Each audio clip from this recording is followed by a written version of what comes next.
സല്ലല്ലാഹു അലാ മുഹമ്മദ് സല്ലല്ലാഹു അലൈഹി വസല്ലം സല്ലല്ലാഹു അലാ മുഹമ്മദ് സല്ലല്ലാഹു അലൈഹി വസല്ലം.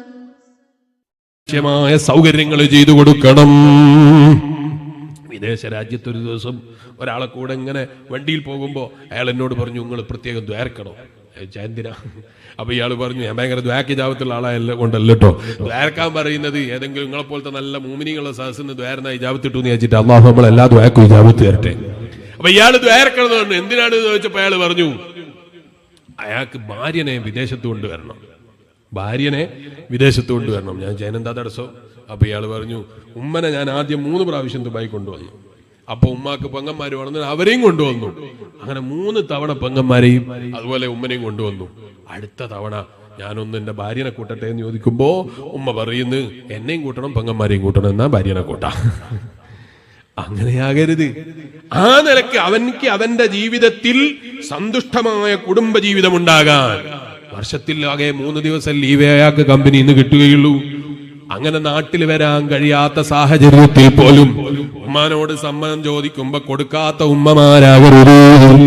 വീട്ടിൽ അവർക്ക് ആരോഗ്യപരമായി തകരാറുകളില്ലെങ്കിൽ പെങ്ങന്മാരെ ഹെൽപ്പിനുണ്ടെങ്കിൽ ആ അതേ ചെറുപ്പക്കാരനായ യുവാവിന് സ്വന്തം അതേ ഭാര്യനെ വിവാഹം കഴിച്ച ഭാര്യനെയും മകനെയും വിദേശത്തേക്ക് കൊണ്ടുവരാൻ ചോദിക്കുമ്പോഴേക്ക് ഞങ്ങളില്ലാത്തൊരു യാത്ര അവൾക്ക് വേണ്ടാന്ന് ചിന്തിക്കുന്ന ഉമ്മയായി നമ്മൾ മാറിപ്പോയി കൂടാ.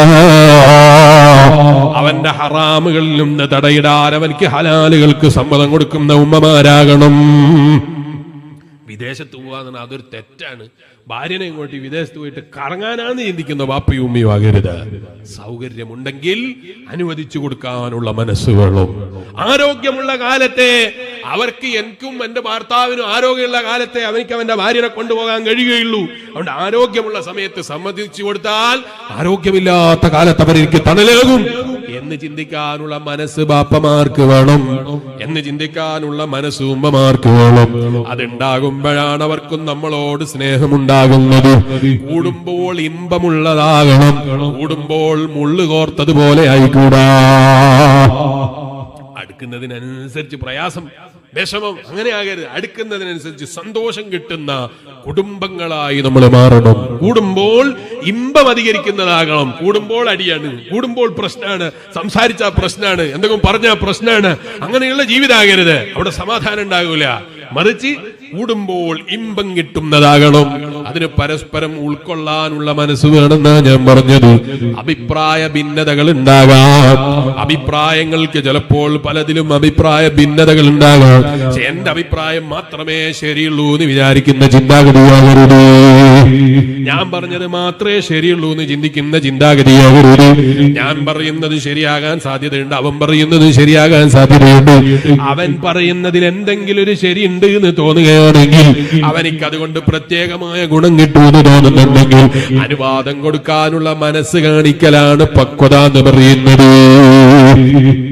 അല്ലാതെ എല്ലാം മുടക്കുന്ന ശൈലിയായാൽ, എല്ലാറ്റിനും കംപ്ലൈന്റ് പറയുന്ന ശൈലിയായാൽ ആ കുടുംബത്തിൽ സന്തുഷ്ടമായ കുടുംബത്തെ സൃഷ്ടിക്കാൻ സാധിക്കുകയില്ല.